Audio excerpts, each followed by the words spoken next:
Hi, everyone, and welcome to Digital Champions. I'm your host, Charlene Shirk, where we get to speak to some of the most innovative thinkers in the digital space. We're super excited today. We've got Nihar Mandapaty with Sphere Music, and we are going to talk about music. What better topic to discuss when you're talking about digital marketing? Nihar, thanks for joining us today.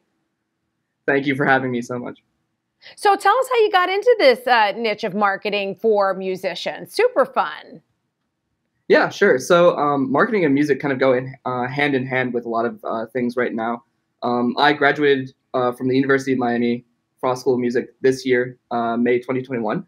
And around 2 years ago, I joined college as a music producer, and I wanted to be a music producer and kind of like make music for a living. And then as I kind of worked more with artists, I realized that marketing was kind of a passion of mine in terms of helping people kind of reach larger audiences and kind of finding creative outlets for musicians to kind of make more and reach more fans. So I got really excited about that. Kind of picked up a marketing minor and started kind of focusing on that niche of things. And then in 2018, I went to a conference called Music Biz where I met my partner Connor Jordan, who is from New Jersey, and we started this business together. After a few years, we kind of sat down and thought about what the music industry needs at this point. And as the COVID pandemic hit, we realized that it was a perfect time to kind of get into music marketing because a lot of stuff kind of went digital at that point. And we were like, this is perfect. So in 2020, September, we started our business. It's now been a year and we've worked with some really cool people. So yeah, that's kind of how we got our start.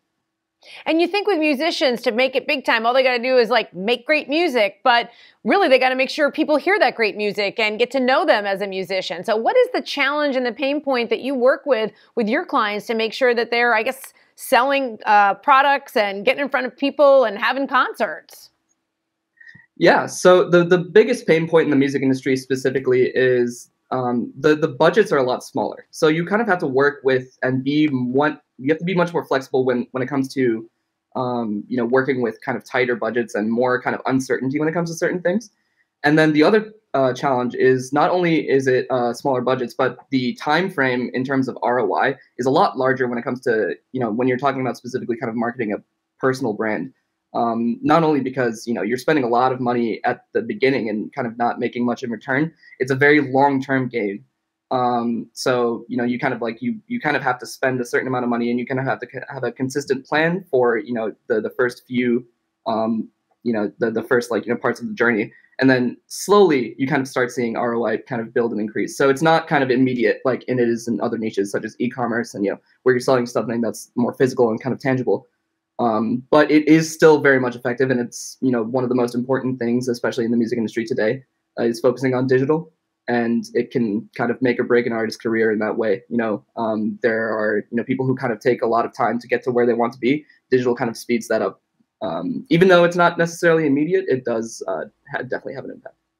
Well, you brought up a good point. I'm sitting here thinking like, okay, you got to sell songs, you got to sell tickets, but you said personal branding. So much of entertainment is really falling in love with the artist, becoming a loyal fan, regardless of maybe the ticket or the CD or whatever you're selling to them. And that's got to be tough for an artist to say, okay, I've got to sell my personal brand. Is that one of the things that you have to really strategize with them about how they're going to present themselves versus just the product, which is their music?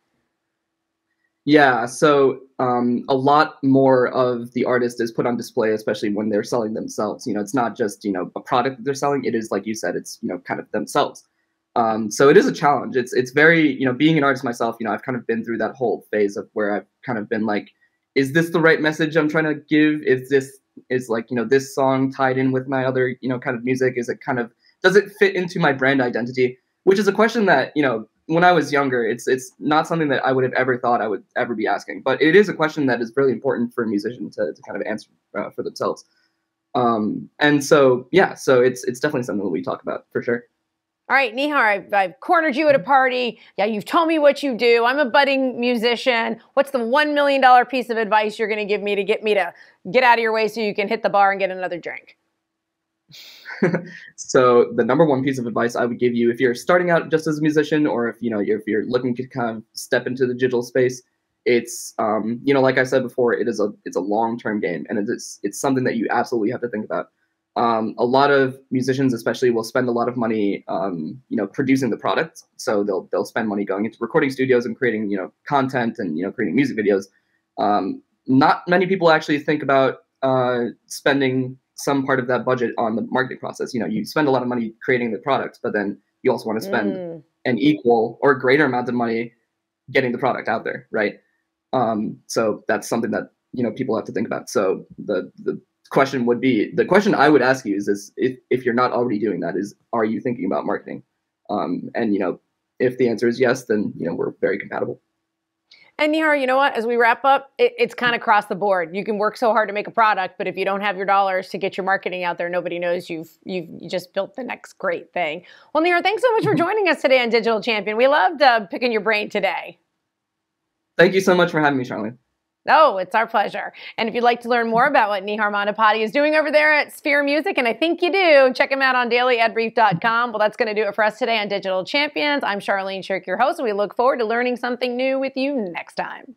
Simplify presents Addressable CTV, combining the power of TV with the targeting and attribution of digital. Simplify's Addressable CTV delivers massive reach with the ability to scale without sacrificing precision. TV buyers can generate incremental reach with household-level targeting, frequency controls, reporting, and insights. To learn more about Simplify's Addressable CTV and what it can do for your clients, visit simply.fi.